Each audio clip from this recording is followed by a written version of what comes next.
iwanan ko na po yung isyong yan. Ito po, General Torre, pagpasensyahan nyo na, hindi ko pwedeng hindi itanong. Lalo na po ngayon nga, ay ngayong araw, iginawad na po ang 4-star general kay General Nartates bilang PNP chief. Ano po, at naroon pa rin yung issue ng, ano ba, retired ka na ba talaga? Talagang, kasi pag retired na, wala na yung 4-star general.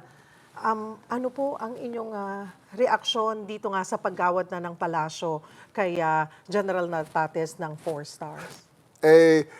Can we can we discuss this in another interview? Kasi sa ngayon, I don't have the data and hindi ko nga alam kung ano ang mga nangyayari sa parting yan because I'm so focused here in the MMDA job na ito muna ang ating tinitingnan. Ngayon ko lang din nandito ako sa studio nang mabalitaan ko yun. So, I really cannot comment on it anymore as of the moment. Is this something na you want to discuss first with the President? Tingnan muna natin ang mga... Let me think about it, no? Let's just discuss this in another interview. Babalik Huwag kayong ka, sir, mag-alala, babalik tayo rito. Promise ha, babalik Yes, ka po. ma'am. Sa iba na lang, sige kung ayaw mo muna. Kasi yun nga po yung optional retirement and even yung sinasabi ng iba ring officials na secondment, yun po ba ay na-plancha na or hindi pa rin? Huwag mo na rin.